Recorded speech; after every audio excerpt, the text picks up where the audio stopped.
Alright, so for question 3, we have two straight line equations, L1 and L2, that intersect at P.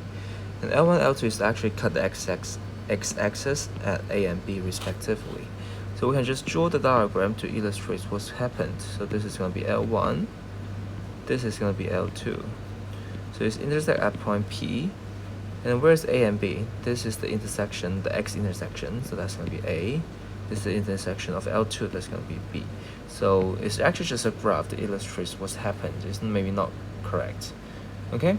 So as we're going to find the intersections of L1 and L2, which is actually solving the simultaneous equations, so we first of all need to draw it back to 7x plus 5y equal to negative 70. And we have x minus 3y equal to 16. Then we can just use our program 01. So program 01, what we can have is 7, 5, negative 70, 1, negative 3, 16. Then you can get the answers. That is equal to x equal to negative 5 and y is equal to negative 7. So if you want to find out the value of a and b, it's actually x-intercept. So for a, the x-intercept, we need to substitute y equal to 0 into the straight line L1. So now I have the L1, which is 5, the 7x, here is the L1. So L1 is 7x plus 5 times 0 equal to negative 0. So that x just equal to negative 10. And for b, we still need to find out the x-intercept, so substitute y equal to 0 into L2. So now I have x minus 3 times 0 equal to 16. So this is 0, so that we can say that x is equal to 16. So now we can conclude all of them. So point P, which is negative 5, negative 7, point A, which is going to be the intersection between the x-axis and the L1, that is negative 10, but what is the value of y? And we still need to substitute in, isn't it? Because we only have the value of x, then you can try to do it by yourself. You substitute in either equations to find the value of y.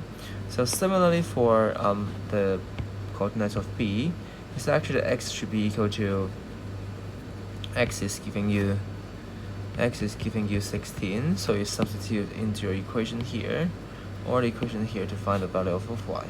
So y is actually unknown. Okay? So now let's k be a constant. It's given that L1 and straight line L3 have no intersections. So what's the meaning of have no intersections? So have no intersections, which means that their slopes should be the same, but the y-intercept is not the same. So first of all, because L1, L3 have no intersection, so what you're gonna do? So we can say that ML1 is not is equal to their parallel, actually, isn't it? So it's equal to ML2, but they have the different, but C1 not equal to C2.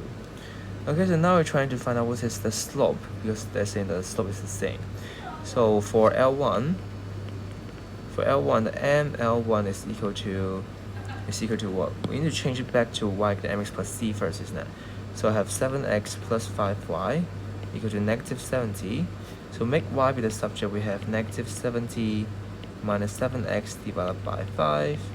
So that ML1 is equal to negative 7 over 5. And then for L3, we have the equation is quite long, so 2k minus 8, then plus k plus 2y minus 10k equal to 0. So it seems like it's very hard, but this 2 is actually grouped it. Okay? There's an x here as well. So now we're trying to make y be the subject, so we have k plus 2y equal to negative 2k minus 8x plus 10k. So y is equal to negative 2k minus 8 bracketed and then divided by k plus 2. So as they have the same slope, we can set them to be the same. So because ML1 equal to ML2, so we can say negative 7 over 5 is equal to negative 2k minus 8 divided by k plus 2. And using the cross multiplication, we have 7 times k plus 2 equal to 5 times 2k plus 8. is actually that both have the negative, so that I can just cancel them out. And for you, you can't write on horizontal, you need to keep write vertically because I don't have a space.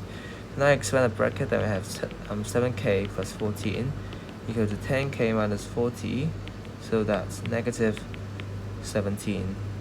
Sorry, that should be 7k. That should be 7k minus 10k, giving you negative 3k equal to negative 54.